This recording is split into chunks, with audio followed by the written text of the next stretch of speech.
11 anni che ho passato a Castelfranco come direttore e naturalmente come docente prima sono stati sicuramente tra i più belli della mia vita, e l'esperienza che ho fatto come direttore soprattutto mi ha insegnato che un docente deve essere al servizio degli allievi. Io credo che l'allievo sia fondamentale e credo di aver lavorato con tutti gli errori che posso aver fatto, sempre in funzione del servizio che è obbligatorio dare agli allievi. E ho un ricordo bellissimo per quanto riguarda i rapporti di amicizia che io ho creato a Castelfranco, con tutti, non solo con i docenti, con gli allievi che ancora incontro e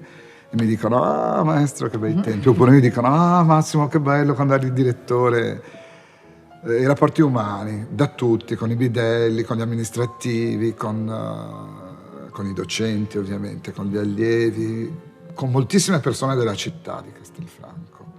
più o meno importanti, ma tutti importantissimi nel mio cuore. Che sono rimasti sì, nel suo cuore. Assolutamente. Ricordo un aneddoto bellissimo, siccome avevo, ma ancora ho, l'orecchio assoluto, ed eravamo tutti terrorizzati da Ugo Amendola, perché era ancora sezione staccata di Venezia, e Ugo Amendola, il maestro Amendola, veniva a fare gli esami di teoria e solfeggio, e praticamente c'erano 2 o 3 gruppi per l'esame di teoria e solfeggio, e io ero nel secondo o nel terzo gruppo, e andai nella sala superiore e mi trascrissi tutta la linea melodica e ritmica dell'esame appunto di dettato ritmico, e quindi poi passai il compito a tutta la classe del secondo, del terzo turno, e tutti gli allievi uscirono con il massimo dei voti in quell'occasione. C'è stata una lezione di musica da camera che ricordo particolarmente bene col maestro Faes, e si lavorava sul trio col trio per violino, corno e pianoforte di Brahms, e si parlava della relazione tra voce principale e accompagnamento. Io adesso sono primo dei secondi, quindi mi trovo spesso a dover accompagnare, che siano altre sezioni dell'orchestra o i cantanti sul palcoscenico. E questo insegnamento è stato: tu devi suonare l'accompagnamento facendo capire come vuoi che loro suonino il tema. E non è una cosa così scontata, certo, perché vuol dire rendere protagonista l'accompagnamento anche di scelte interpretative a volte molto, certo, molto importanti. In quest'aula c'erano diverse lezioni quando ero in conservatorio. C'era la lezione di storia della musica con la professoressa Pirolo, c'erano le lezioni di esercitazioni corali, e un altro ricordo che ho era gli anni in cui il maestro Bruno Pasutta è stato il direttore del conservatorio. Ovviamente una persona, un musicista rispettatissimo da tutti e anche temuto, no? Perché ricordo che c'era questo modo di dire che non era il maestro sa tutto,